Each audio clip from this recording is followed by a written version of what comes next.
au Seigneur. Alors, nous sommes en train de parler du véritable combat. Du véritable combat. Le véritable combat, on n'a pas parlé des combats, mais on a parlé du combat, parce qu'il s'agit d'un seul combat, conformément à 1 Timothée chapitre 6. Le verset 12, le texte qu'on avait lu, où l'apôtre Paul parle du bon combat de la foi. Il ne parle pas des combats, mais il parle du bon combat. Or, ce combat-là, ce seul combat-là, est toute une plateforme dans laquelle il y a des éléments dont on est censé saisir et comprendre. C'est-à-dire que ce combat est complexe. Ce combat est complexe dans sa compréhension et complexe dans sa nature et dans beaucoup d'autres choses qui concernent le combat de la foi. Le seul combat dont on parle ici, c'est le combat de la foi. Mais il faut maintenant rentrer dedans pour comprendre ce combat, à quoi consiste-t-il. Et je vais revenir rapidement, on n'est pas, peut-être pour les frères et les sœurs qui n'étaient pas là, je vais faire juste un petit rappel, question de vous mettre dans la même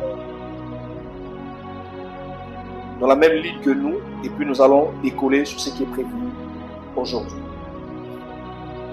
Voilà. Alors il était question que nous puissions rappeler l'origine du combat. Parce qu'il y a beaucoup de gens qui pensent combattre dans la foi en Christ sans savoir d'où est-ce que cela est venu. Et nous avons rappelé beaucoup de contextes prophétiques qui ont existé avant la fondation du monde, notamment le contexte principal, c'est lors de la rébellion de Satan aux cieux, conformément à Isaïe chapitre 14, lorsque la Bible dit que lui qui fut autrefois astre brillant, lui qui fut autrefois fils de l'aurore, il s'est rebellé, il s'est dit je monterai vers les cieux.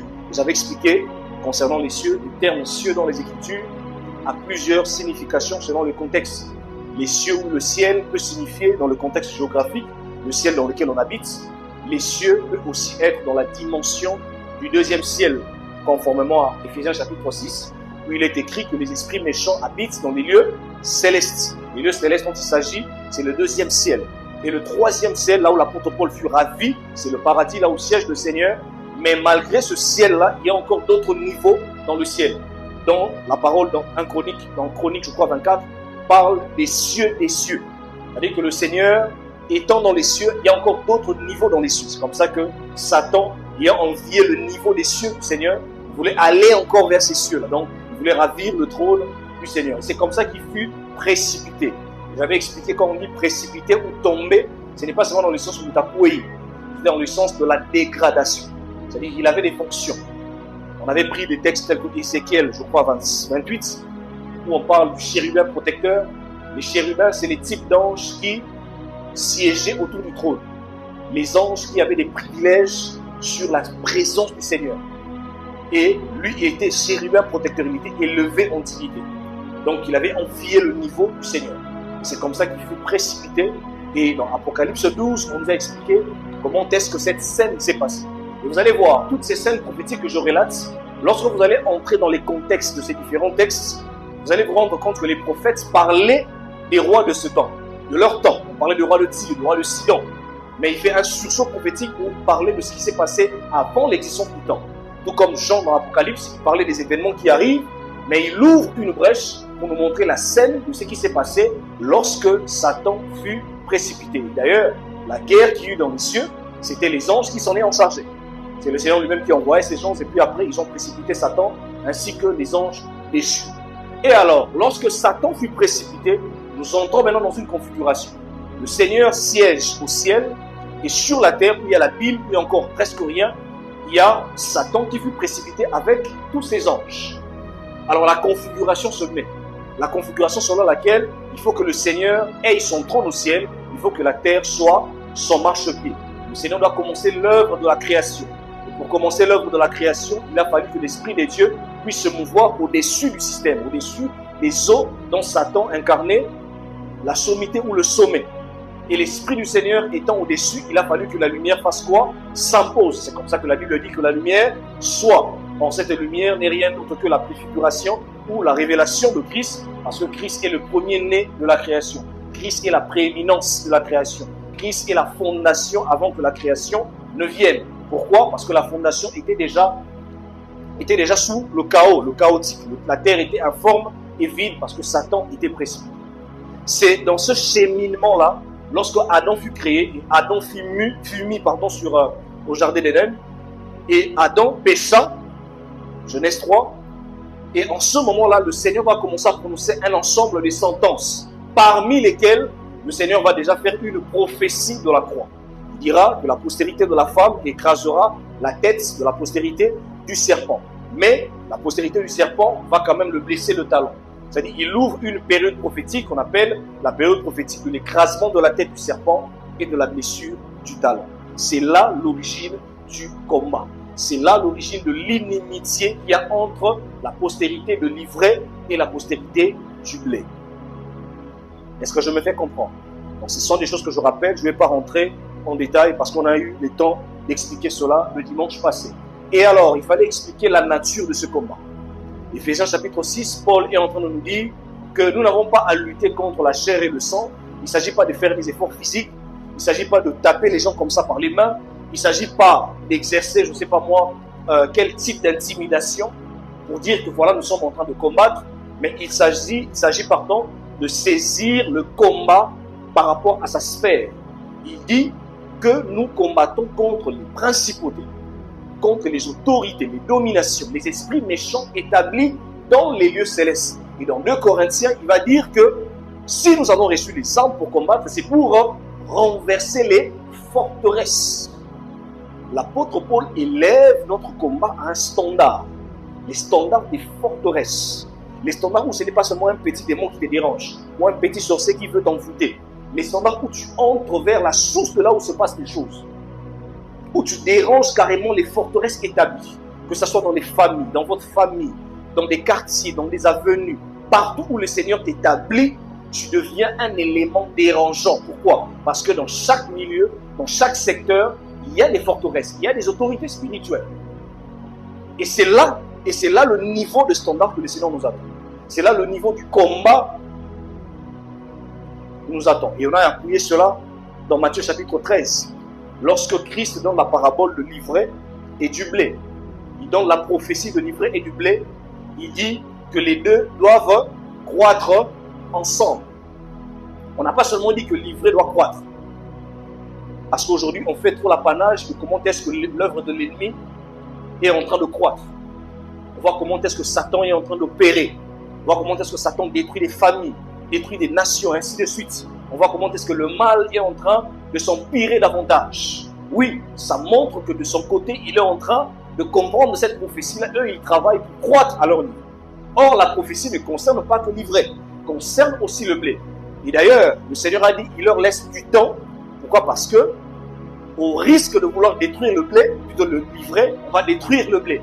Alors laissez-les croître ensemble, parce qu'il arrivera un temps où je vais faire la différence et je vais détruire carrément l'ivraie. Alors ce qui fait que pendant que nous sommes ensemble, nous sommes en guerre. Nous sommes en guerre parce que la guerre a été déjà déclarée depuis Genèse 3. L'inimitié a été déclarée de manière officielle. Que les deux postérités ne seront jamais en attente. Tant que l'autre postérité sera dans le régime de l'écrasement de la tête du serpent, et l'autre va être dans le régime de la blessure du talon de la postérité de la femme. Et c'est à ce niveau-là, donc on a parlé de la croissance, que si nous n'arrivons pas à croître, si nous sommes dans les choses élémentaires, nous serons engloutis par ce système. Nous serons enfants des dieux, rachetés, mais dominés par le système. Dominés, pourquoi? Parce qu'il y a un prince qui gouverne ici. Il y a un prince qui gouverne. Et ce sont des choses qu'on avait longuement expliquées et je ne veux pas entrer dans beaucoup de détails, sinon ça me prendra du temps pour ne pas entrer dans l'enseignement d'aujourd'hui. Alors j'ai hâte qu'on puisse échanger sur les enjeux et contours du combat. Les enjeux et contours du combat. Quand on dit enjeu ou quand on dit contour, ce sont des choses complexes autour de ce combat. Vous voyez par exemple tout ce qui se passe dans les guerres entre les nations, excusez, il y a beaucoup de complexité.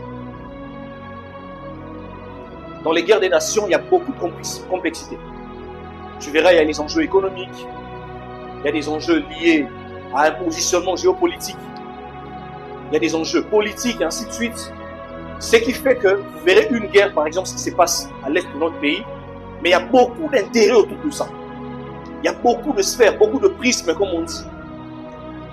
C'est-à-dire que pour que voilà, je vais combattre dans cette guerre-là, il faut que tu saisisses les enjeux. Il faut que tu comprennes qui est qui fait quoi, qui veut quoi. Nous sommes dans quoi et tout ça. Ce sont ces contours-là que j'appelle enjeux et contours en fait. Ce sont ces complexités-là dans un combat ou dans une guerre. Et nous sommes dans une guerre où il y a beaucoup d'enjeux. Beaucoup de contours parfois complexes. Mais que malheureusement, non seulement nous sommes ignorants de ça, nous sommes inconscients de ça pour la plupart, mais nous subissons ces choses. Nous subissons énormément. Et c'est ce qui fait même la faiblesse de l'église de ce temps. Nous sommes une église, certes on est racheté, certes on est enfant de Dieu identifié en Christ, mais en termes d'efficacité, beaucoup de faiblesse. Pourquoi? Parce que le grand problème, on ne saisit pas la complexité du combat. On ne saisit pas le combat dans lequel nous sommes, le combat de l'unité avec notre postérité, a beaucoup de complexité dont l'église devait saisir, dont l'église devait comprendre. Je nous ai dit, l'église établie comme étant colonne de la vérité est censée à chaque fois être le moyen de l'alignement des enfants de Dieu. Chaque saison, chaque époque, chaque année qui passe, ce n'est pas forcément crier bonne année, c'est l'année de la joie, l'année de l'argent, Non. C'est-à-dire que chaque temps qui passe nous rapproche de l'avènement de Christ, intensifie le combat. Chaque temps qui passe ne fait qu'intensifier le niveau du combat. Et ce qui fait qu'on doit saisir les enjeux autour de ce combat. Si les enjeux ne sont pas cernés, on sera englouti. Je vous ai parlé de beaucoup de mouvements du réveil qui sont nés il y a 15 ans, 20 ans, 10 ans même. Nous sommes là pour le réveil. Nous sommes là pour l'évangile, le retour à la parole, le ceci et tout ça. Vous allez les voir qu'aujourd'hui, beaucoup sont devenus des sectes d'endormissement. Beaucoup sont devenus des sectes d'endormissement. Beaucoup sont devenus des sectes de la religiosité. Pourquoi? Parce que nous pensions, parce qu'on a lu la Bible, on a compris 2-3 vérités, on a reçu quelques illuminations, c'est fini, le réveil, le retour à l'évangile, et puis c'est fini comme ça. Non. Il y a un travail qui se fait de manière quotidienne. Si de l'autre côté, eux, ils travaillent de manière quotidienne. Si de notre côté, il n'y a pas ce travail-là, on sera déphasé, on passera à côté. On sera enfant des dieux, on est en Christ, mais on est englouti par le système. On est conduit par le système. Alors, quels sont les enjeux? Les enjeux. Pour mieux expliquer les enjeux, je vais nous faire une petite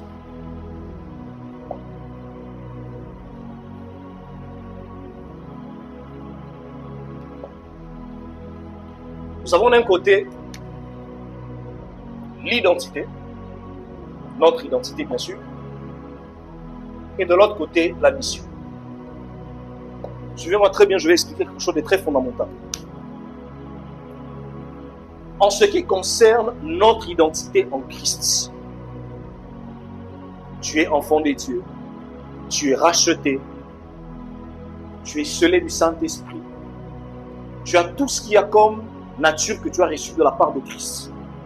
L'imputation de sa nature que tu as reçue lorsque tu as reçu Christ. En ce qui concerne ton identité, nous avons un acquis. L'acquis, c'est la croix. L'acquis définitif, c'est la croix.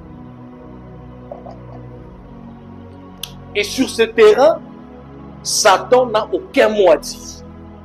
Je le répète, sur ce terrain, il n'a ni mot à dire, ni influence à faire. Parce que c'est un mystère pour lui. Parce que la clause ou les clauses de notre identité ont été scellées avant même que le monde ne soit, avant même que le péché n'existe. Ceux qu'il a connus d'avance, il a fait quoi? Ceux qu'il a connus d'avance, il les a prédestinés, il les a appelés. Ce cheminement-là vient avant la fondation du monde. Malheureusement, pour ceux qui ont raté l'enseignement sur le salut, j'ai dit malheur à vous. Peut-être que vous avez raté beaucoup de choses. Mais on aura peut-être le temps pour cet temps, on va les récupérer. Les temps que le Seigneur nous permette de publier ce livre. En ce qui concerne notre identité, les clauses sont définitivement définies. Ici, là, il n'y a pas combat. Il va combattre comment? Pourquoi? Parce que le Seigneur Jésus-Christ dit, moi et le Père, nous sommes un. Et vous, en moi, on est un, on forme un dans le Père. En d'autres termes, il est en train de lier toute sa divinité dans notre identité. C'est-à-dire que soit Azanzam,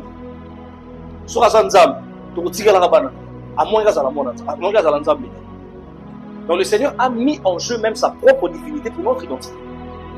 Donc les clauses sont tellement définies que pour Satan c'est mystérieux. Il ne peut pas entrer sur ce terrain ici. Pire encore, même toi-même, tu ne peux pas t'enlever sur ce terrain. Parce que le Seigneur Jésus se dit que nul ne vous ravira de ma main.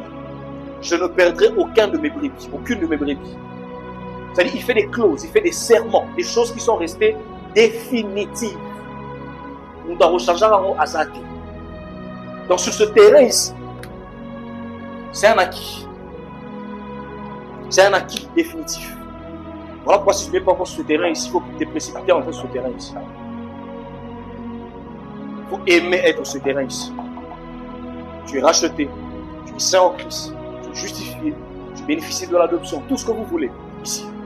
Le closer. Ici, il n'y a pas de combat, il n'y a pas de remise en question. Il n'y a pas du genre, un jour tu es enfant de Dieu, un jour tu ne l'es pas. Non, s'il a dit que tu l'es, tu le resteras. Personne ne va changer ça. Amen. Maintenant, cette identité, ce que nous avons reçu, ce que nous sommes déjà, doit se manifester, doit s'exécuter dans un champ d'action. Doit se manifester, doit s'exécuter dans un champ d'action. Quand ça s'exécute dans un champ d'action, c'est ce qu'on appelle mission. La mission n'est rien d'autre que le champ d'action, d'exécution ou de manifestation de ce que nous sommes. Tout champ d'action, je vais expliquer les champs d'action. Tout champ d'action dans lequel le Seigneur veut que ton identité se manifeste, s'exécute, s'implémente. C'est ça la mission. Bon, pourquoi on dit mission, mission, mission? Les gens pensent que mission, c'est seulement prendre l'avion, aller voyager, commencer à prêcher l'évangile. Alors que déjà ta famille est un champ d'action. Ton quartier est un champ d'action. Ta parcelle où tu habites est un champ d'action. Ton foyer est un champ d'action. Tes amis que tu fréquentes, ce sont des champs d'action. Donc l'identité que tu as, qui est déjà une chose définitive, est censée s'exécuter, s'implémenter dans un champ d'action. Et quand ça s'exécute dans un champ d'action, c'est ça qu'on appelle mission. Est-ce que je me fais comprendre? Donc si ce préalable ici, vous ne le comprenez pas, le reste, vous n'allez pas comprendre. Pourquoi? Parce que le champ d'action où vous voulez implémenter votre identité, vous voulez manifester votre identité, ce champ d'action est occupé par un prince. Je vais nous expliquer.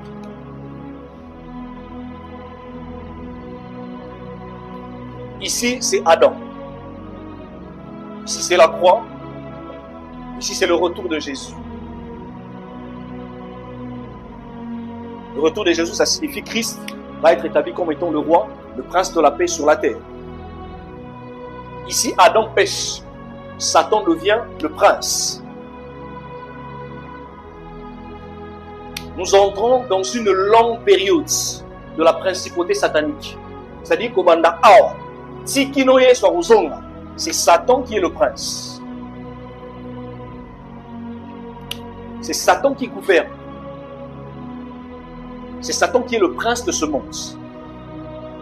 Maintenant, regardez avec nous. Satan est le prince de ce monde. Satan gouverne sur la terre.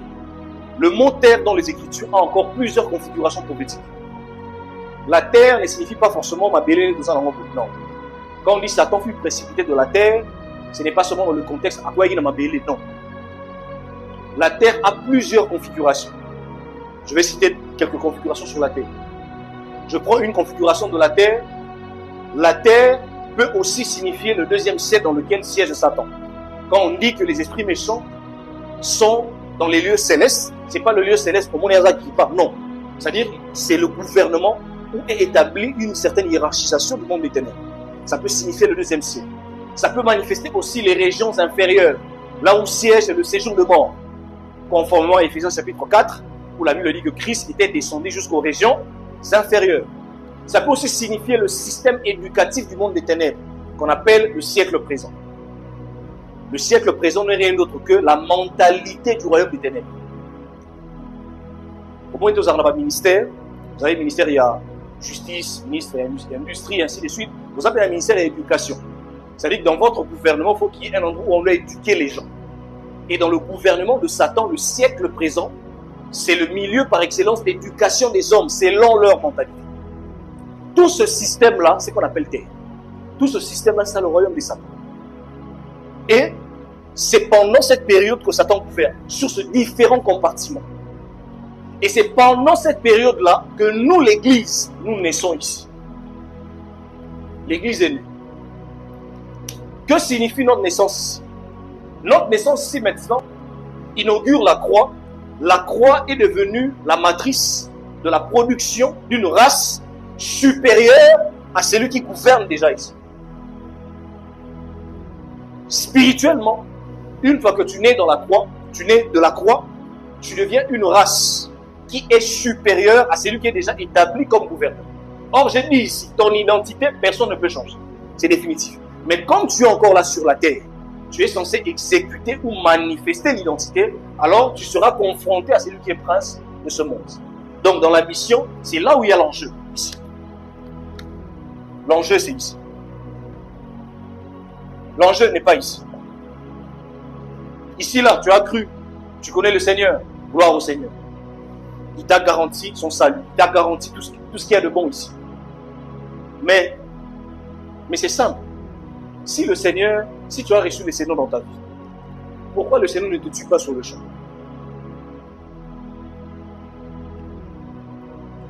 Qui ont reçu le Seigneur il y a 10 ans passés? 10 ans, 15 ans, 5 ans, 2 ans. Pourquoi le Seigneur ne nous a pas tués pendant ce temps? Parce qu'on a déjà signé définitif. Non? Pourquoi dès le jour où tu as cru en Jésus, tu n'es pas mort sur le champ? Parce que tu es déjà garanti au ciel. Pourquoi tu n'es pas mort? Seigneur, pourquoi tu m'accordes encore 5 ans de plus de vie? 10 ans, 20 ans, 30 ans, 40 ans, 50 ans, que sais-je encore? Pourquoi? L'apôtre Paul dit dans Acte 20, je ne fais aucun cas de ma vie comme si elle m'était plus précieuse, pourvu que pendant ce temps ici, j'accomplisse l'œuvre à laquelle je suis appelé. Cela veut dire quoi? Si j'ai réellement reçu Christ dans ma vie, les temps qui me restent ne se justifient que pour ça.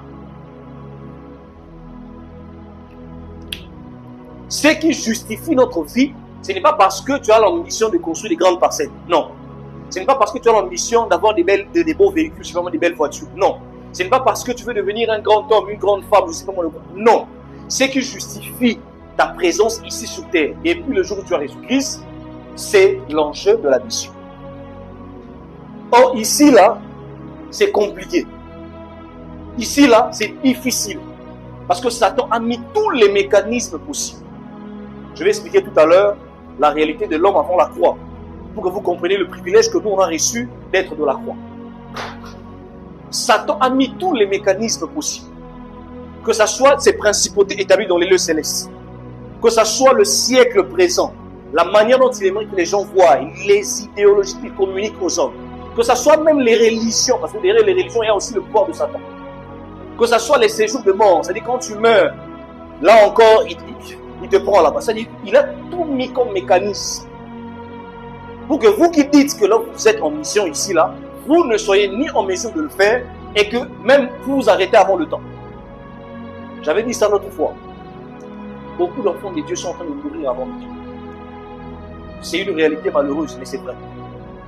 Parce que les gens pensent que, parce qu'on est enfant de Dieu, on couche sur nos lauriers, c'est fini. Tu es enfant de Dieu, oui, tu as reçu le privilège, oui, c'est bien. Mais quand tu as la mission, comme tu es là, il y a des enjeux ici.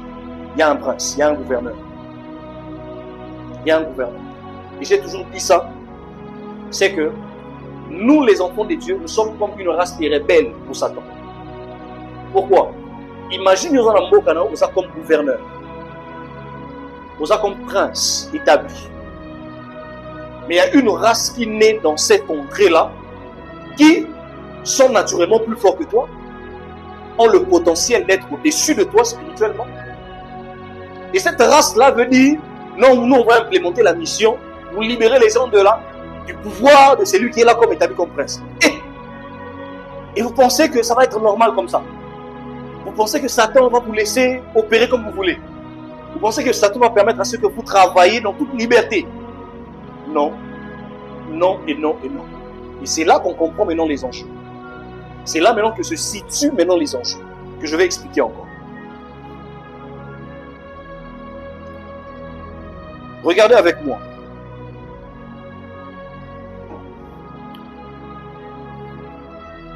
J'ai dit tantôt, Satan est le prince, les enjeux sont sur notre mission, mais regardez une chose. Il a mis tout le système possible pour que non seulement vous ne soyez pas conscient de la mission, mais que vous ne l'exécutiez pas comme il faut. Je vais vous donner quelques méthodologies qu'il a mis dans les Écritures, vous allez comprendre. Il y a 3 éléments fondamentaux que Satan a mis comme système. Qui que tu sois, tu vas subir l'influence de ça. N'oubliez pas, j'ai dit au départ, nous sommes dans la période prophétique de l'écrasement de la tête du serpent depuis la croix, mais en même temps de la blessure du talent. Les 2 choses-là sont des paires. Maintenant, Satan a mis en place je vais appeler ça une méthodologie. C'est comme ça qu'il fonctionne. C'est comme ça qu'il ne veut pas qu'on dise ces choses-là. Il ne veut pas que les enfants de Dieu comprennent ça. Il faut qu'on soit ignorant du combat. Le premier élément, c'est l'aspect de l'enseignement. Je cite d'abord et puis je vais expliquer. Le deuxième élément, la séduction. Le troisième élément, la rébellion. 3 éléments que Satan a mis en place pour que qui que tu sois, tu dis que tu es racheté, tu es enfant de Dieu, il a mis en place un système dans son champ d'action qu'on appelle terre, dans son monde, là où toi tu veux exécuter ta mission, manifester ton identité d'enfant de Dieu. Il a mis en place ce système. Et on va expliquer ça. L'enseignement. Je suis malheureusement étonné dans cette génération de chrétiens qui pensent que Satan n'a pas la connaissance. C'est grave. Hein? Beaucoup de gens pensent que Satan a émis ma camboité. Donc, il a la connaissance. Satan a émis ma camboité. Regardez, je crois que c'est dans Pierre. Quand on dit malheur à vous la terre. Car le diable est descendu avec une grande, sachant quoi? Sachant, il a peu de temps. Donc Satan sait faire la lecture des temps prophétiques. Il sait que j'ai peu de temps. Il sait, sachant qu'il a peu de temps. Satan fait la lecture prophétique, il se rend compte que Dieu avait dit à Abraham, 400 ans après, ta postérité, lorsqu'il va naître, il y aura une race d'un libérateur que je vais susciter. Il fait l'étude des choses. Il se rend compte que 400 ans après, il sait peu qu'un libérateur soit né parmi les Juifs, parmi les Hébreux. Qu'est-ce qu'il fait? Il suscite dans le cœur de Pharaon qu'on puisse exterminer les enfants de moins de 2 ans. Il sait. Satan sait. Il a lu les prophéties d'Ésaïe, les prophéties de Malachie. On a parlé de Christ. Que les temps sont en train de tendre vers cet homme-là. Et d'ailleurs, les mages ont vu ça. Les mages sont vraiment des magiciens. Il sait. Il a beaucoup d'informations. Je dirais beaucoup d'informations. Je vais démontrer tout à l'heure. Ce qui fait que il ne peut pas seulement se contenter des informations qu'il a. Il faut maintenant qu'il vous enseigne. Il faut maintenant qu'il vous communique ça. Il faut maintenant qu'il vous communique ça. Ça a commencé où? Ça a commencé à Éden. À Éden, le Seigneur a mis l'homme, a placé l'homme à Éden, de gouverner. Mais Satan passe par l'homme. Satan passe par l'homme pour que l'homme puisse consommer le fruit de l'arbre de la connaissance du bien et du mal. Je rappelle encore le fruit dont il s'agit ici, ce n'est pas le fruit naturel, du genre pomme, tout ça, comme on nous a montré dans les dessins animés des témoins de Jéhovah. Ça n'a rien à voir avec ça. Pourquoi? Parce que si c'était le cas, n'oubliez pas que nous sommes à la période de la perfection de la nature. Ceux qui ont déjà vu ce tout le monde en nature ici, ça a l'air parfait. Alors imaginez, c'est que c'était avant la chute. La création avait encore une dimension plus parfaite. Qu'est-ce qui peut impressionner Ève en termes de fruits qu'il n'avait jamais vu en ce temps-là? Qu'est-ce qui peut l'impressionner? Quel est ce fruit qui est si beau à voir, à déguster, qu'elle n'avait jamais vu? Parce que nous étions déjà dans la perfection de la nature. Donc ça n'avait rien à voir avec un fruit qu'on peut consommer qui est apparemment beau à voir ou à déguster. Il s'agissait d'un enseignement. Voilà pourquoi quand le Seigneur vient reprocher à Adam, il lui a dit: qui t'a appris, qui t'a enseigné, qui t'a dit les choses que tu es en train de dire? Romains chapitre 10, le verset 17 nous dit que la foi vient de ce qu'on entend. Et ce qu'on entend vient de la parole de Christ. Cela veut dire notre foi est basée sur la parole de Christ. Cela veut aussi dire que toute foi est basée sur un enseignement. Satan, sachant ce principe que pour qu'il y ait foi, il faut qu'il y ait enseignement. Qu'est-ce qu'il fait? Il communique son enseignement à Adam et à Ève pour qu'ils y croient, et c'est là que vient le problème. J'ouvre une petite parenthèse. Savez-vous que les fausses doctrines sont plus même dangereuses que les péchés? Mais regardez. Pourquoi? Le péché adamique, qui est la racine de tous les péchés, est venu d'une fausse doctrine. Le Seigneur, quand on dit péché adamique, ça signifie l'homme s'est séparé de Yahweh.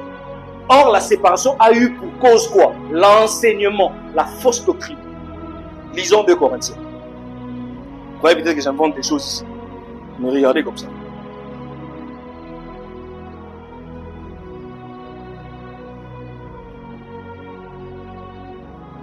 « 2 Corinthiens 11, le verset 3. Ô Seigneur, sauve-nous.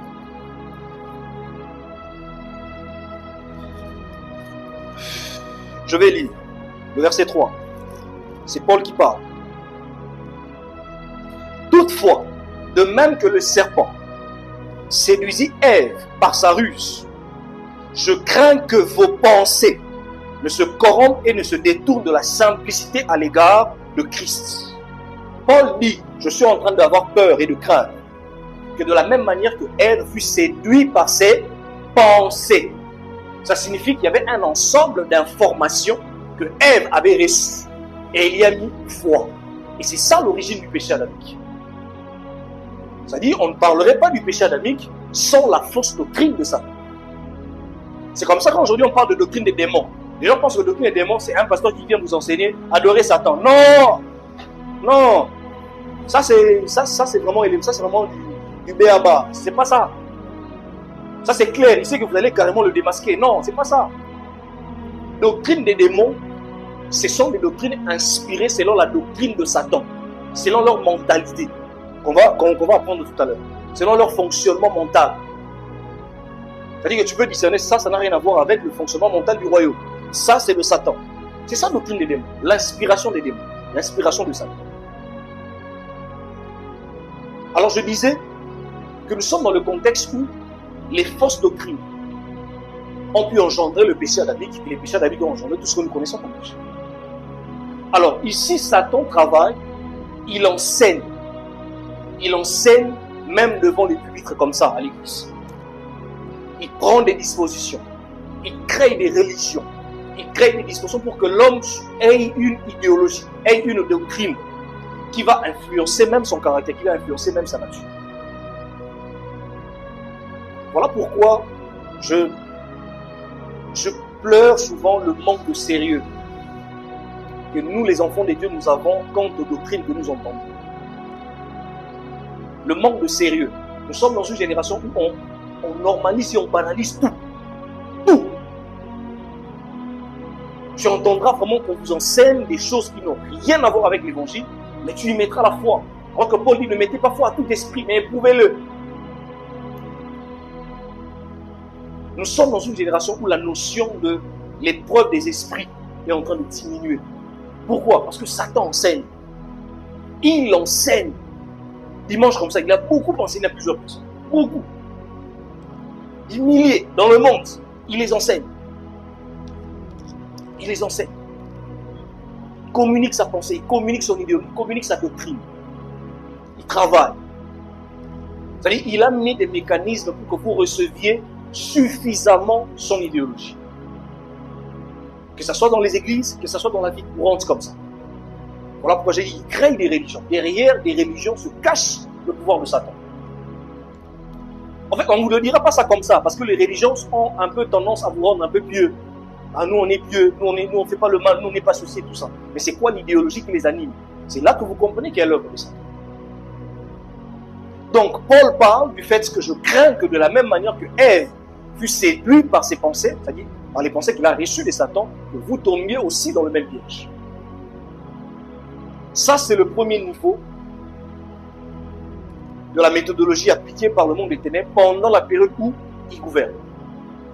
Le deuxième, c'est la séduction.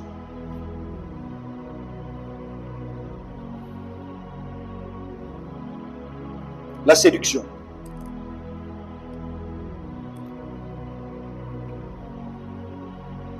Dans la séduction, ici, c'est vraiment où Satan assoit son système de pensée. Il vous plonge dans les choses de ce monde. Maintenant, regardez comment est-ce que Satan nous amène à la séduction. Nous sommes dans Luc chapitre 4. Regardez le processus de Satan lorsqu'il s'agit de nous séduire.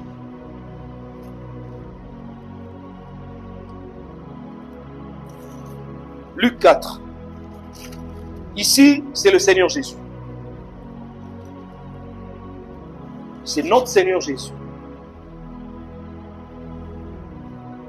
Je vous ai dit tantôt ici, Satan a l'information belée.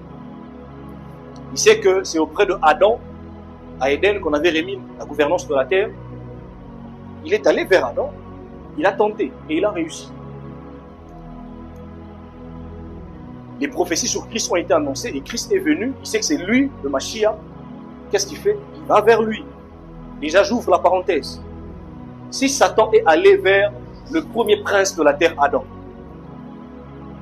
pour le séduire, il est allé vers Christ, Dieu manifesté en chair au premier siècle, pour le séduire. À combien plus forte raison nous son corps? À combien plus forte raison nous qui faisons partie de lui? Nous qui sommes ici dans son champ d'action. Donc déjà, c'est pour comprendre que ça là, personne n'est épargné, personne. Tout le monde est dedans. Tout le monde est dedans. Maintenant, regardez le processus qu'il applique lorsqu'il s'agit d'amener Christ à la séduction.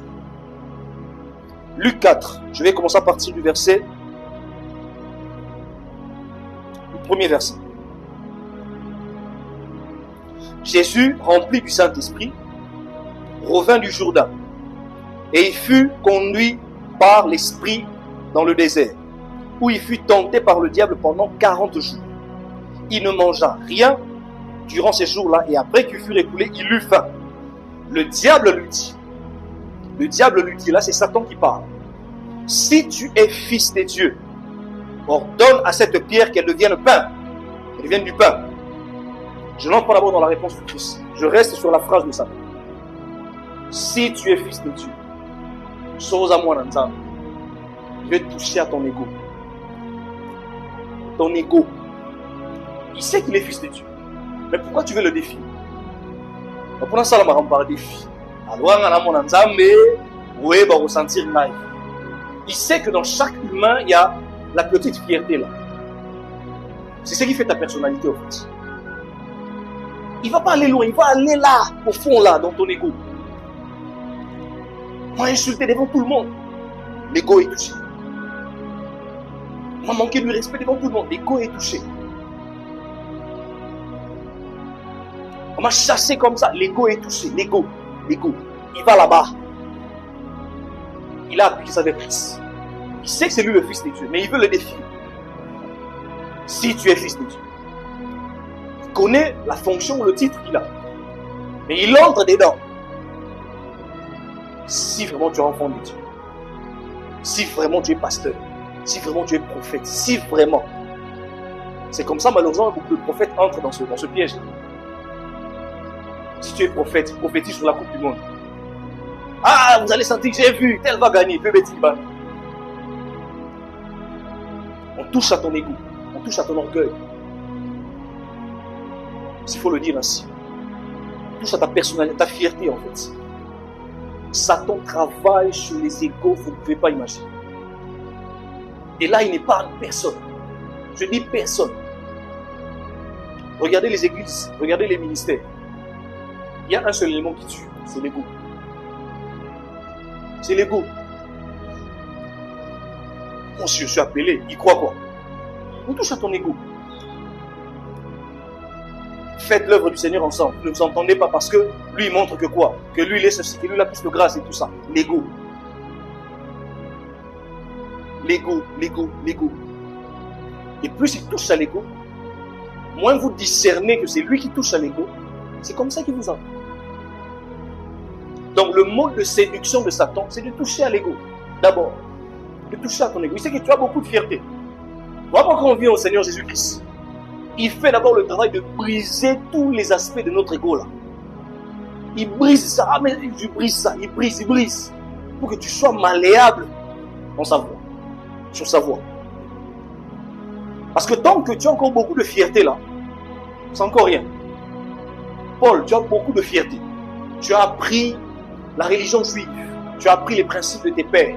Mais il y a encore beaucoup de fierté en toi. Mais sinon, lui dit, il te sera dur de réjamais contre les aiguillons. Jusqu'à ce que tu vas accepter que c'est moi le Seigneur. Et tu vas faire ma mission. Jonas, tu as beaucoup d'ego. On te dit, va aller prêcher. Non.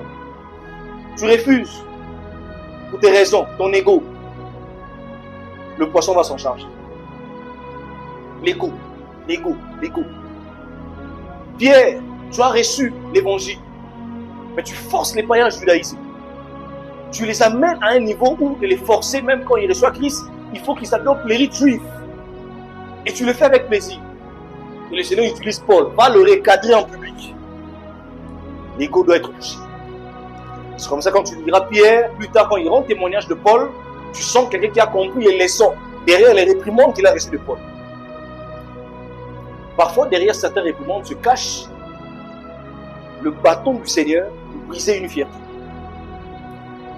Pourquoi? Parmi les enfants de Dieu, parmi les hommes, il y a beaucoup de fierté. Beaucoup. Beaucoup. Et Satan sait ça.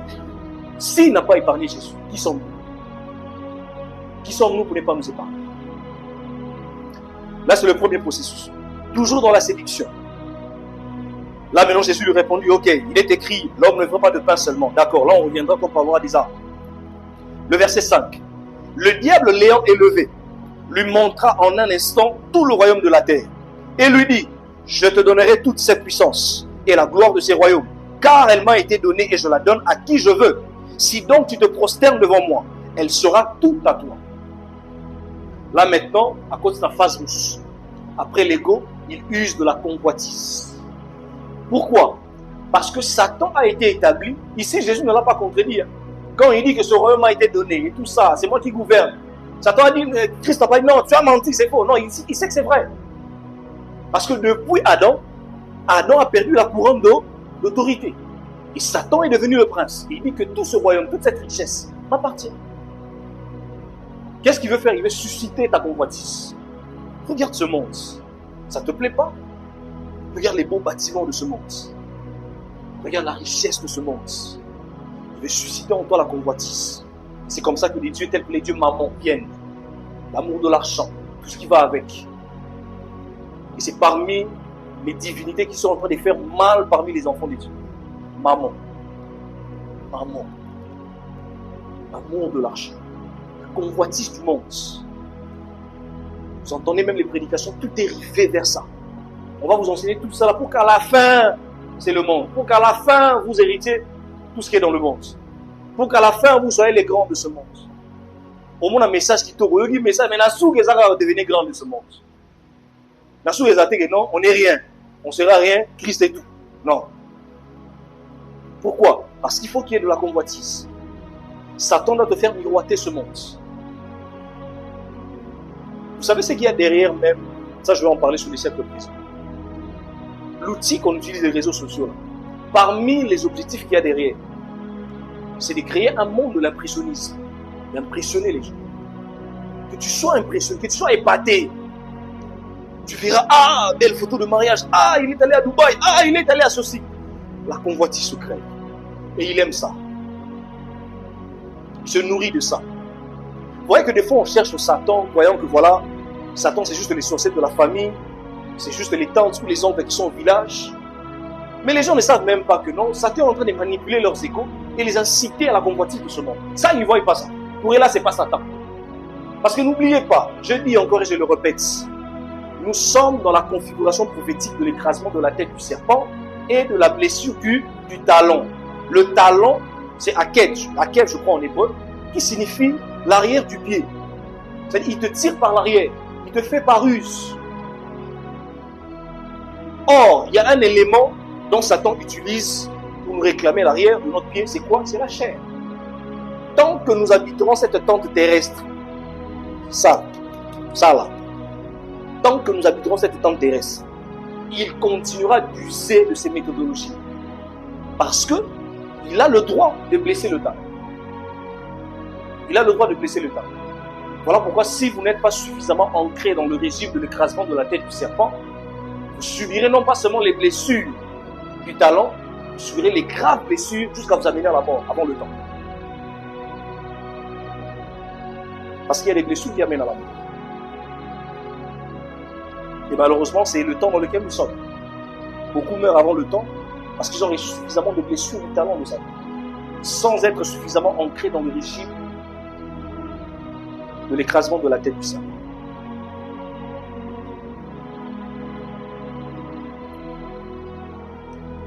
Donc le diable lui fait voir tout ce monde, tout ce système. Il lui montre comment est-ce que ce système est wonderful. Vas-y, il te fait convoiter. Et enfin, le Seigneur lui répondit, Jésus lui répondit, il est écrit, tu adoreras le Seigneur ton Dieu et tu le serviras lui seul. Le diable le conduisit encore en Jérusalem, le plaça sur le haut du temple et lui dit, si tu es le Fils de Dieu, encore ton ego, jette-toi d'ici en bas, car il est écrit, il donnera des ordres à ses anges à ton sujet, afin qu'ils te gardent, et ils porteront sur les matins de peur que ton pied ne heurte contre une pierre. Qu'est-ce que vous avez remarqué que Satan est en train de dire au Seigneur Jésus-Christ ici? Qui peut essayer? Qui a remarqué quelque chose? Sur le troisième niveau de tentation, qu'est-ce qu'il a remarqué ici? Il a commencé par « il est ». Donc vous là qui ne croyez pas que Satan enseigne, qui ne connaît pas la Bible, il est écrit. Il entre maintenant dans les Écritures. Il utilise ton ego, il suscite ta convoitise et il entre dans la Bible, dans les Écritures. Le but c'est quoi? C'est de falsifier.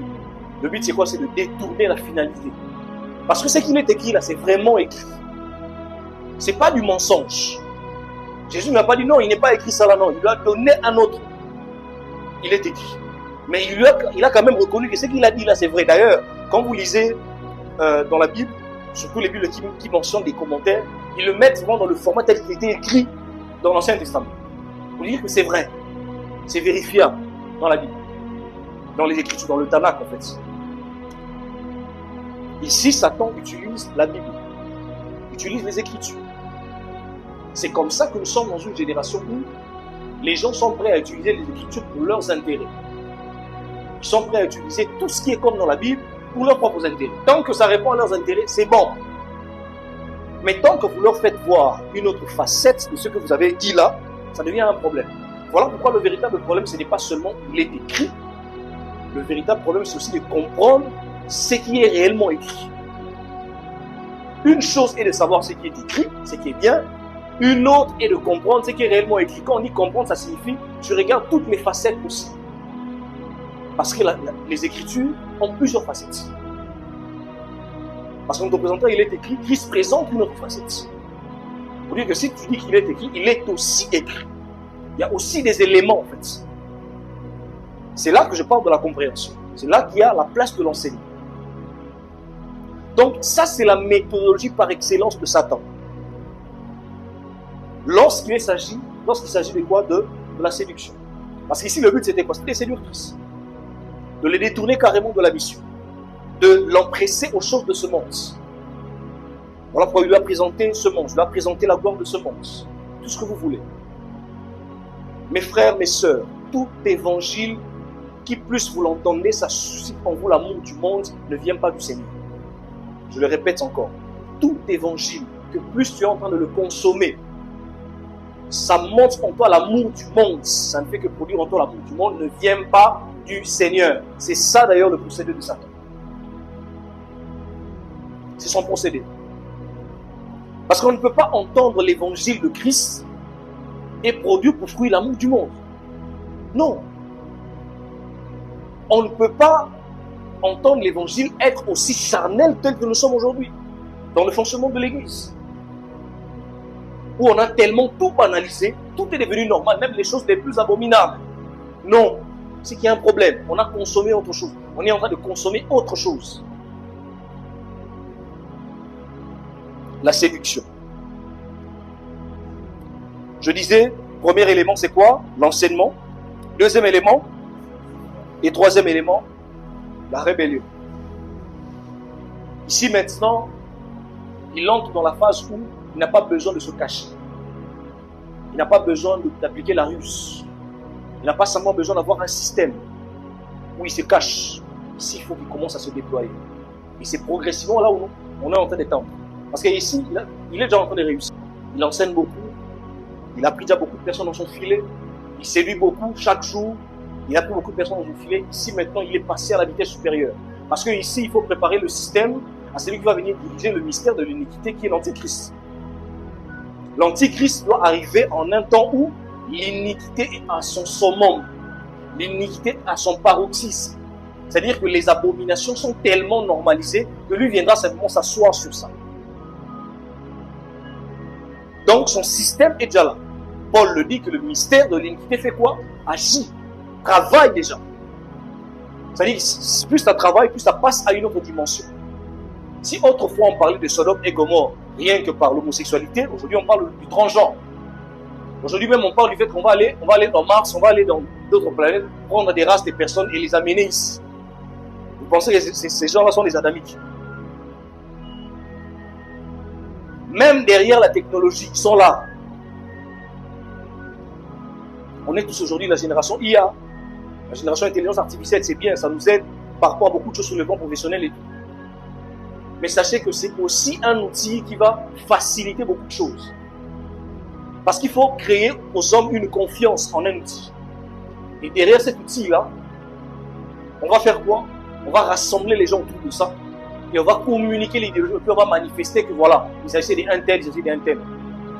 Beaucoup de gens pensent que quand l'Antichrist viendra, ça sera une surprise. Ça ne sera pas une surprise. Pourquoi? Le système est déjà en train de se préparer.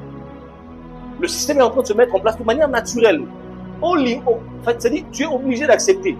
Togo qui réseaux sociaux il y a 10 ans, 20 ans. On limite à l'élo. On lima.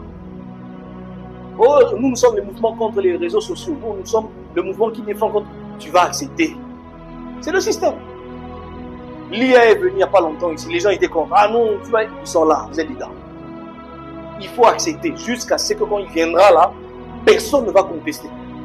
Heureusement que l'église sera déjà en vie. La véritable église, bien sûr. Nous, on ne sera pas là.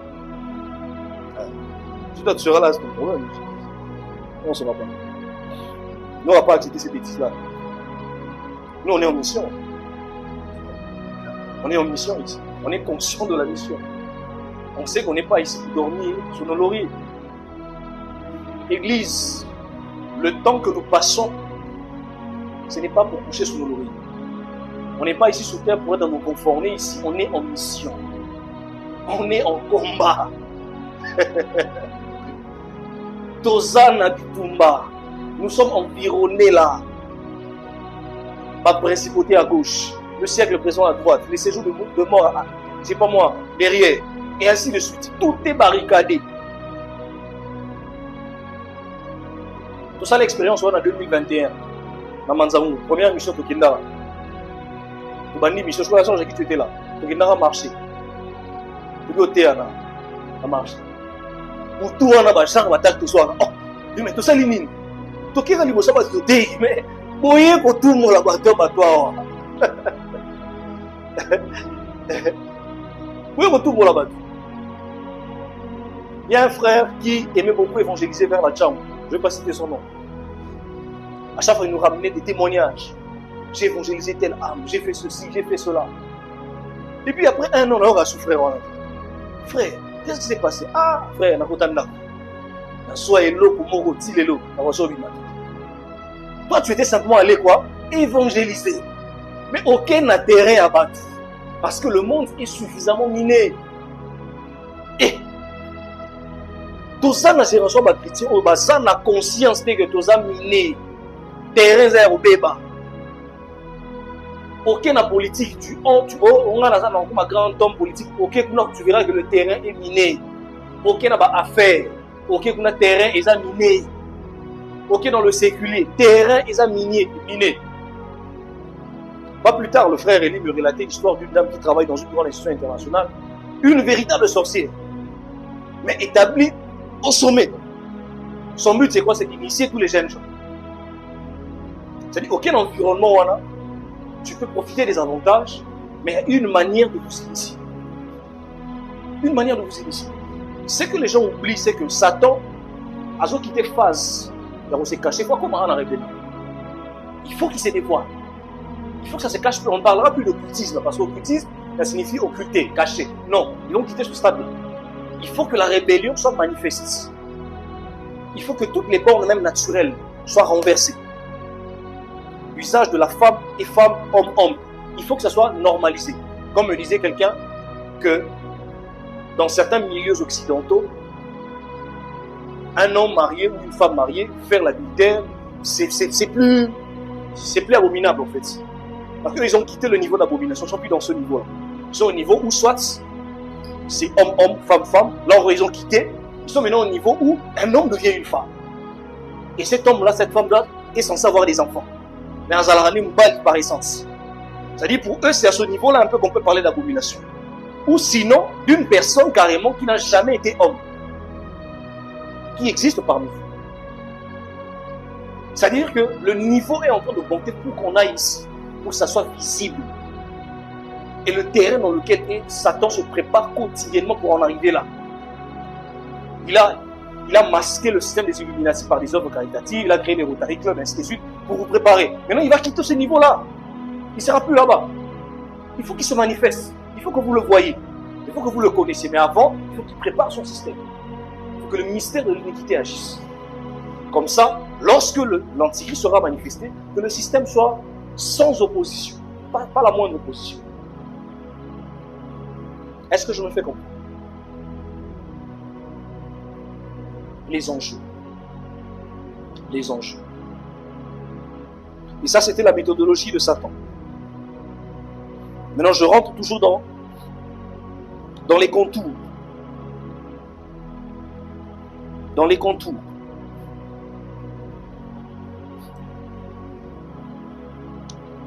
Parce que je vous ai expliqué ici que pendant cette période, Satan gouverne.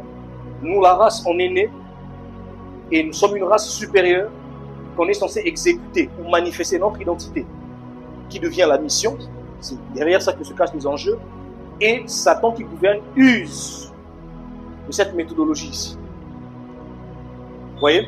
Et maintenant, il y a une réalité qu'il ne faut pas ignorer. Il y a l'homme avant la croix. C'est là que je vais chuter. Et suivez-moi très bien ici.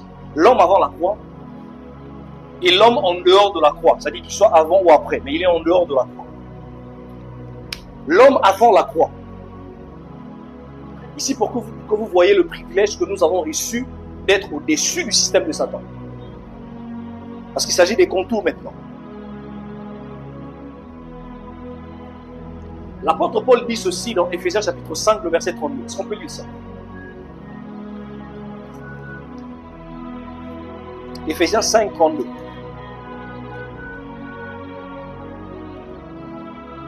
L'apôtre Paul dit ceci. Ce mystère est grand. Ce mystère est grand. Je dis cela par rapport à Christ et à l'Église. Pourquoi il dit ce mystère est grand?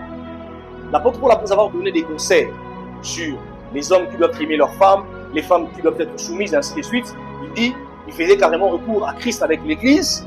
Et quand il en parle de Ève et d'Adam, il dit que ce mystère est grand.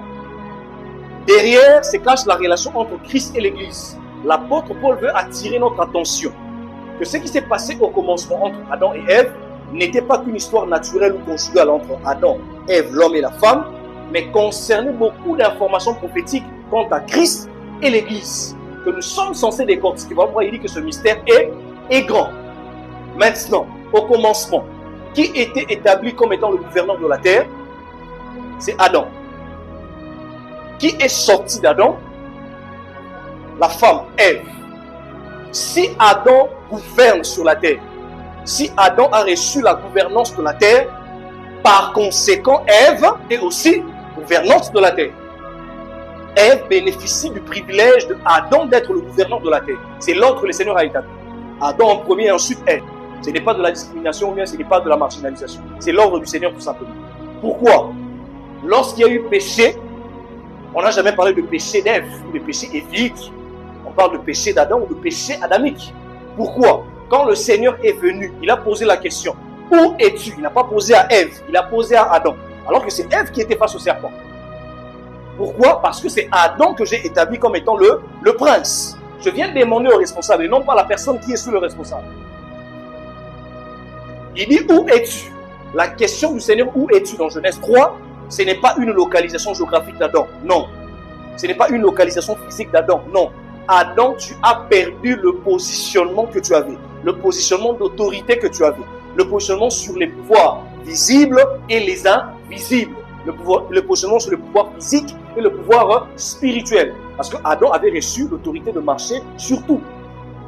Pas seulement sur les animaux physiques, même aussi sur les dominations spirituelles, notamment Satan. Parce qu'il est écrit, le Seigneur dit que voilà, je te donne le pouvoir de marcher sur tout. Disons, tu gouverneras sur les animaux et ainsi que les reptiles. Pourquoi faire la différence entre les reptiles et les animaux? Parce que les reptiles, c'est le système des ténèbres. C'est le système reptilien, le système du monde des ténèbres, les scorpions, les serpents, ainsi de suite. Alors, le Seigneur reproche à Adam que tu as perdu ton autorité, que tu n'es plus là où tu étais. Ce mystère est grand, pourquoi? Parce que ça concerne de manière préfiguratoire Christ et l'Église. Ça concerne une réalité. Depuis le temps où Adam a perdu son autorité, pas seulement sur les choses physiques, mais surtout sur les choses spirituelles, nous sommes entrés dans une période où, ici, cette période avant la croix, personne, je dis personne, je mets quiconque à défi, personne n'a pu prendre autorité devant les principautés des ténèbres. Personne. Même pas les patriarches. Je vais lire votre Bible, ramenez-moi les versets. Il n'y a aucun texte où un patriarche s'adresse directement aux principautés des ténèbres, aux esprits impurs. Il les ravisse avec autorité. Il n'y en a pas.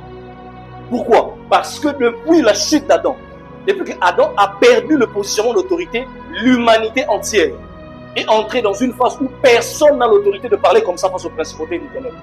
Personne. Je peux vérifier ça? Marc au chapitre 1, le verset 27. Marc 1, 27. Ô Seigneur, aide-nous à sortir de l'ignorance. Marc 1, 27. Ici, ce sont les Juifs qui parlent. Les Juifs, ce sont des nations, bien c'est la branche des hommes versés dans la religiosité, versés même dans les choses mystiques. Mais regardez leur étonnement. Regardez leur étonnement. Marc 1, 27. Je vais lire.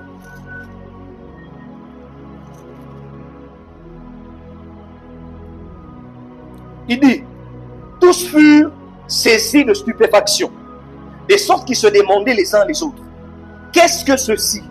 Une nouvelle doctrine. Ils commandent avec autorité même aux esprits impurs et ils lui obéissent. Écoutez, les Juifs lisent la Torah. Les Juifs connaissent les doctrines de leur père, de leur patriarche. Comment ils peuvent traiter ça une nouvelle doctrine? Parce qu'ils n'ont jamais vécu ça. Comment quelqu'un peut prendre l'autorité sur les esprits impurs? Comment ça? L'humain? Non, ça ne peut pas se faire. Parce que depuis la chute d'Adam, on a perdu ce privilège-là, d'exercer l'autorité sur les puissances des ténèbres. Vous me parlerez d'Élie. Non, Élie n'a pas exercé l'autorité sur les principaux des ténèbres. Élie était en confrontation avec les prophètes de Baal. La démonstration était physique. Le problème, ce n'est pas les prophètes de Baal, le problème, c'est les esprits qui sont derrière. Est-ce qu'Élie a affronté les esprits qui sont derrière comme ça? Non. C'est ça, en fait, l'homme avant la croix. L'homme qui est dépourvu d'autorité comme les principes des ténèbres. Pour vous montrer encore que ce que je dis c'est vrai. Pour vous dire encore que l'ère dans laquelle nous sommes, c'est l'ère de Satan en tant que gouverneur. Samuel qui meurt, il va au séjour de mort. Le séjour de mort, c'est l'entité des ténèbres qui retient captif toutes les âmes qui meurent. Avant la croix, bien sûr. C'est-à-dire, en dehors de la croix et avant la croix, cette entité-là a pour rôle de leur retenir captifs. Au point qu'une nécromancienne, une dame qui invoque les morts, lorsque Saül l'a consulté, il a invoqué, et Samuel est ressorti. Samuel est ressorti. Et Christ va nous donner l'image dans la parabole du riche et du pauvre Lazare. Comment est-ce que ceux qui meurent, qui ont été imputés à justice selon leurs œuvres, ils sont dans un coin provisoire qu'on appelle le sein d'Abraham. Y compris le même Abraham là. Pourquoi? Parce que vous êtes dans un régime où le séjour de mort tient encore captif toutes les âmes. Tant que la croix n'est pas encore arrivée, tant que la croix n'est pas encore arrivée pour nous restaurer, nous resterons captifs du monde des ténèbres. Est-ce que vous me comprenez? Maintenant, regardez avec nous. Le Seigneur Jésus-Christ vient. Parce que beaucoup de gens ne savent pas pourquoi Christ faisait beaucoup de miracles, il guérissait beaucoup de malades, il chassait beaucoup de démons. Nous sommes dans une logique. Le Seigneur dit que le ciel est mon trône, la terre est mon marchepied. Christ dit que sa volonté doit être faite sur la terre comme au ciel. Jacob voit la vision de l'échelle où les anges montent et descendent. C'est-à-dire que c'était la préfiguration de ce qui va se passer dans les jours qui arrivent par la croix. C'est-à-dire que les choses du ciel viendront ici sur terre et on va les palper et l'expérimenter. Mais tant que cela n'est pas le cas, tant que la croix n'est pas rétablie, eh bien, on n'aura pas ce pouvoir-là. Le Seigneur Jésus vient. Parce que l'Église, en ce temps-là, étant en lui, comme j'expliquais le mystère de Christ, plutôt de Adam et Ève, Ève est sortie d'Adam, l'Église est censée sortir de Christ. L'Église, pendant que Christ est là, est encore un mystère, est encore l'ombre. Même pendant cette période-ci. Il y a beaucoup de prophéties dans le tabernacle qui concernent l'Église, mais qui est encore dans l'ombre, qui n'est pas encore manifestée. Le Seigneur Jésus-Christ vient. Quand il vient, il commence à chasser les démons. Il commence à chasser les esprits impurs. Et il dit quelque part dans Luc chapitre 11, que si c'est par le doigt des dieux que je chasse les démons, sachez quoi? Le royaume est venu vers, en d'autres termes, la volonté céleste accomplie ici sur terre. En d'autres termes, le ciel qui est son trône maintenant, la terre doit être son marchepied. Je l'atteste maintenant. Et ce n'est pas fini. Le Seigneur Jésus dit dans Luc chapitre 10, j'ai vu Satan tomber du ciel. Comme j'ai dit, tomber là, ça signifie dégradé. C'est-à-dire qu'il a perdu sa fonction, il a perdu son autorité. Et quand je l'ai vu, vous maintenant, vous, ma race, vous les apôtres, parce que les apôtres, c'est l'image de l'Église. Vous, je vous ai donné le pouvoir maintenant.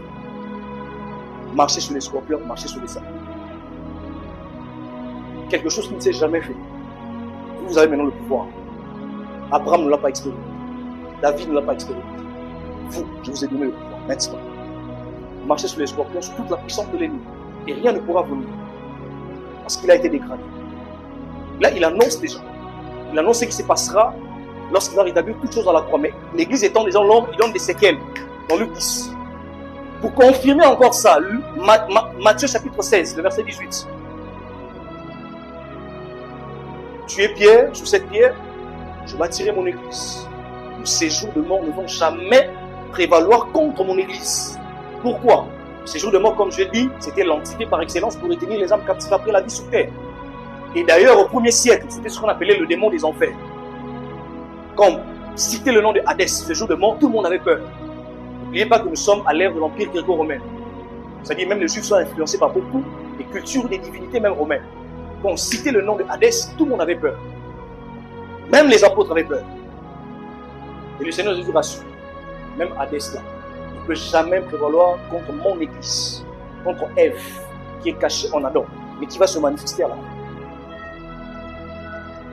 Donc, une fois que la croix est accomplie, nous les rachetés, nous avons un acquis. L'acquis de chasser les démons, l'acquis de chasser les esprits impurs, de renverser les forteresses. Avant la croix, il n'y avait pas cette expérience. Voilà pourquoi quand j'ai l'occasion de chasser les démons, je le fais avec plaisir. Parce que ça fait partie de notre acquis. Maintenant, imaginez, vous avez un acquis dont les patriarches qu'on n'avait pas avant la croix, mais que vous pleurnichez devant les sorciers. Un petit sorcier t'attaque, tu pleures. Tu appelles tous les pasteurs du monde.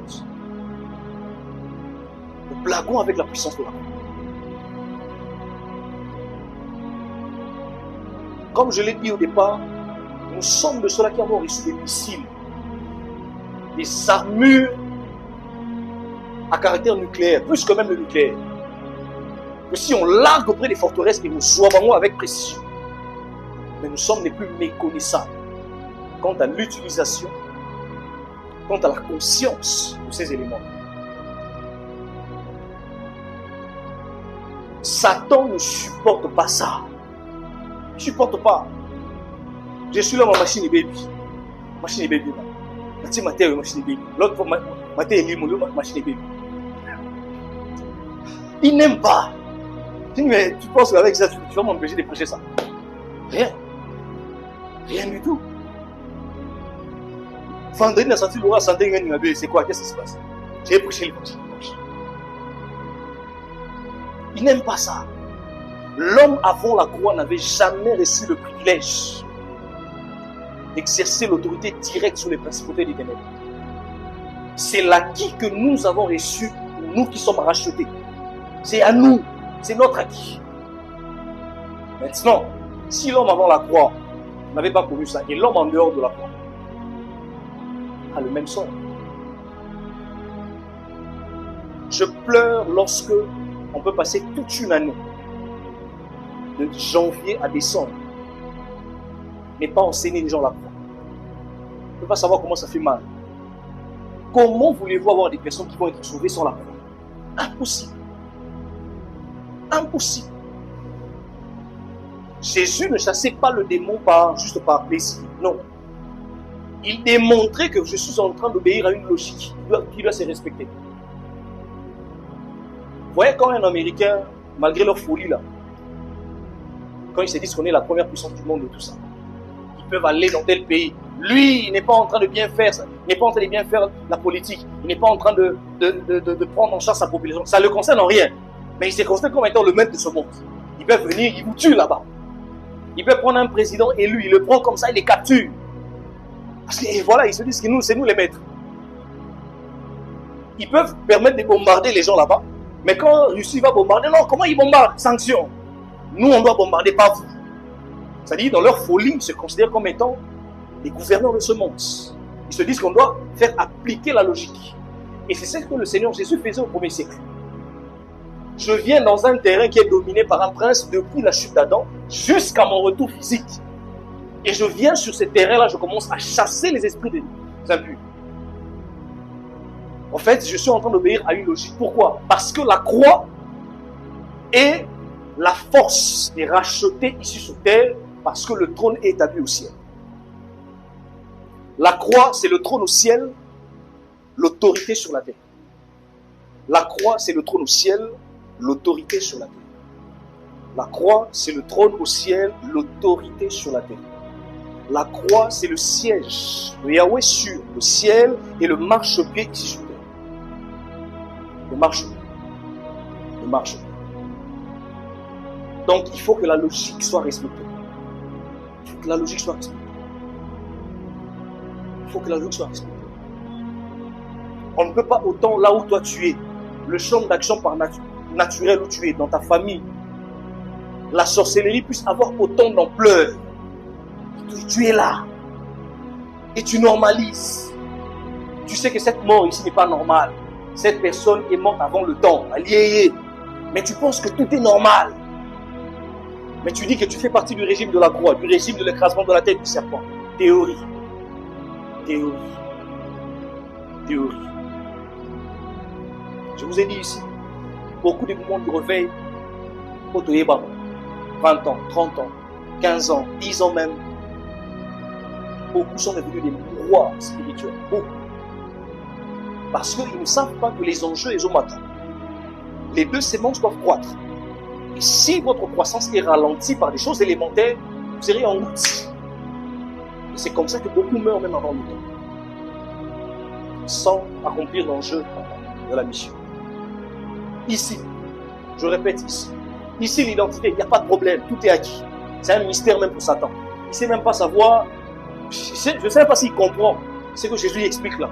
Moi et le Père, nous sommes un, vous êtes un dans le Père, moi et le... toute cette formule là, je ne sais même pas si Satan comprend ça. Parce que ce sont des mystères pour lui. Mais ici là, la mission, là où tu es censé exécuter ou manifester ton identité, là où lui il est là dans ce champ d'action, ah non, tous les mécanismes sont là, tout est là. Tout est là. Tout est là. Alors si on ne saisit pas ces enjeux, si on ne réalise pas ces enjeux, si on ne réalise pas ces contours, pas ça. Pas ça. Ce programme, c'était pour une révolution. La semaine prochaine, nous allons maintenant apprendre les armes pour clôturer. On ne va pas seulement parler des armes, on va parler de l'efficacité des armes. Parce qu'un problème est de connaître théoriquement les armes. Ils insistent, c'est le truc de la vérité, casque du salut, de tout ça. C'est bien. Mais où est l'efficacité? Où est l'efficacité? Est-ce qu'aujourd'hui Satan peut dire par Foura, par Mehdi, par Davina, mes œuvres sont dérangées?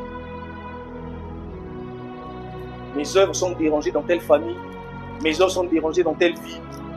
J'avais tel plan, je voulais accomplir, je ne sais pas le faire. Parce que c'est le frère Eli qui m'en a empêché. J'allais tel plan que je voulais faire, c'est la sœur Jackie qui m'en a empêché. Je voulais détruire X et non qui m'en a empêché. Je voulais accomplir tel plan, Merveille m'en a empêché. Je connais qui est Jésus. Il dira, je connais qui est Jésus, je connais qui est Paul. Est-ce que toi tu pèses? Est-ce que tu es dans le standard? Est-ce que tu es juste là, hein? Dans le sens où, voilà, un petit sorcier peut t'étrangler un peu la nuit. Hein? Appelle les prophètes Bertrand, appelle les pouces, oui. Mais tu es au niveau où, quand tu te lèves la nuit en train de déclarer là, les forteresses tremblent. Quand tu dis aujourd'hui là, je vais aller dans telle famille aller prêcher l'évangile, tu bouleverses les forteresses là. Trace Moretikali. Trace Moretikali. Trace Itikali. C'est ça la mission. Si vous ne comprenez pas la mission dans cette optique, zéro. Zéro. On sera là des théories en théorie. On peut commencer à enseigner ici. Je vais commencer à nous enseigner les mystères du tabernacle. Je vais commencer à nous enseigner tout ce que vous voulez sur la révélation de Christ. S'il n'y a pas cette révolution quant à la mission, quant aux enjeux, de rétablir l'ordre, passe à côté. Passe à côté. On passe à côté. On peut être là dans nos familles. On voit comment est-ce que les gens meurent avant le temps. On voit comment est-ce que la sorcellerie détruit des santé, des maladies et tout ça. Vous êtes là, quelqu'un qui se contente. Ah, tu as la maladie héréditaire, hein, tout ça. Moi, j'étais aussi esclave de ça. Ma mère nous avait dit que une chose pour faire la maladie héréditaire. Elle a dit, ah, moi jamais. Ça ne peut pas se faire. Et le Seigneur m'en a délivré. Parce que je ne peux pas accepter une personne qui n'est plus dans le régime du sang adamique et je suis dans le régime du sang de l'agneau, continuer à subir les effets du régime du sang adamique. Non! Parce que j'ai compris dans quel régime je suis. J'ai compris dans quel système je fais partie. S'il n'y a pas cette révolution, on passe à côté. Je dis bien on passe à côté. Parce que si Satan ne vous cherche pas par les sorciers, il vous cherchera par le siècle présent. J'aime une expression que je suis en train d'employer ces derniers temps même. Je l'ai dit tantôt que la nature m'enseigne beaucoup de choses même quant aux vérités du royaume. Dans les organisations humaines, il y a ce qu'on appelle les asbels. Dans les asbels, il y a les membres effectifs. Mais c'est encore pareil. Membres effectifs. Et puis il y a des membres sympathisants. Les membres effectifs sont dedans. Ils sont dans le système. Les membres sympathisants, ils ne sont pas forcément dans le système, mais ils peuvent sympathiser.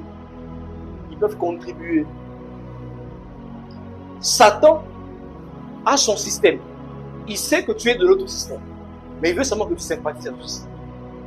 Et aujourd'hui, on a beaucoup de chrétiens qui sont des sympathisants du siècle présent. Il n'est peut-être pas, de par son identité, de par sa sémence, du blé, s'il est réellement blé. Il n'est peut-être pas dedans, mais il sympathise. Il aime trop le système là. Il aime trop le monde. Il aime trop ce qui se passe dans le monde. Il adore ça. Il est dans la convoitise, il est dans la nourriture de son écho, il est dans tout ça. Il est un peu un membre sympathisant du fonctionnement de ça. C'est-à-dire que pour Satan, tout ce qui compte, qu'il y ait des personnes qui vont se soumettre à son système. Que tu sois membre effectivement membre sympathisant, tu es soumis à son système.